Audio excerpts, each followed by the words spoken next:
वांद्रे शासकीय वसाहतीमधील 30 एकर जागेवर मुंबई उच्च न्यायालयाची नवीन इमारत बांधणार आहे। तर या इमारतीसाठी गौतम नगर झोपडपट्टीच्या पुनर्वसनाचा प्रश्न मार्गी लागलाय। झोपडपट्टी पुनर्वसन प्राधिकरणाने आतापर्यंत 138 पैकी 62 झोपड्या रिकाम्या केल्या। उर्वरित झोपड्या 10 ते 12 दिवसांमध्ये रिकाम्या करून भूखंड मोकळा केला जाईल।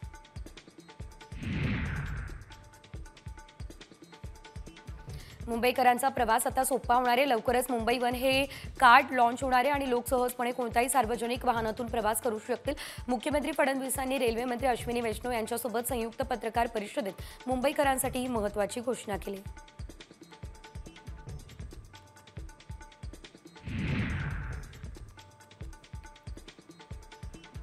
एका इस्माची गोळ्या झाडून हत्या केल्याची घटना पश्चिम बंगालमध्ये घडली। या प्रकरणातील एका आरोपीला पश्चिम बंगाल पोलिसांनी ताब्यात घेतलं। दुसरा आरोपी सिराज शहा पसार झाला, तर सिराज डोंबिवलीमध्ये लपून बसल्याची माहिती पश्चिम बंगाल पोलिसांनी मानपाडा पोलिसांना दिली। तात्काळ पोलिसांनी सापळा रचत सिराजला बेड्या ठोकल्या।